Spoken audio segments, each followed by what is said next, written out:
मी सांगतोय, तिच्या तोंडावर सांगतोय, कधी मी सांगतोय, तिला सुद्धा 1000 अडचणी 100% आल्याच असणार आहे. तो माणूस गरिबीतून वर जातोय, त्याला 100% आणि 200% अडचणी येतात. पण त्या अडचणीवर मात करण्याची क्षमता आपल्यामध्ये पाहिजे. हे जर 100% मी सांगतोय की इथे 200 मुलं आहेत, त्याच्यात असे काही मुलं असन की 150 तरी मुलं असन, ते आई वडील ना याच्यानं पैसे काढून त्यांचे सध्याचे शिक्षण करीत असत. मी नक्कीच तुम्हाला असं शब्द देतो मुलांना, आपण गरीब हो, जन्माला आलो काही आपला याचा दृष्टिकोन नाही, पण आपण गरीब होऊन मरायचं नाही. पण मी तर गरीब होऊन मरून आलो, हे माझं धर्म आणि माझा स्वतःचा दोष आहे.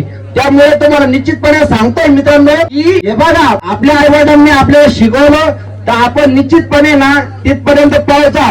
थोडेसे प्रॉब्लेम येणारच आहे, चांगल्या रस्त्याला गतिरोधक आणि चांगल्या लोकांना विरोधक हे नक्कीच असतात. मी रुपाली ताई सुद्धा सांगतो की बिचारी कुठेतरी सरकी लावायला कोणत्या तरी गेली असेल, पण तिनं आज तिचं ध्येय गाठलं, ते ध्येय आपण गाठवतोय.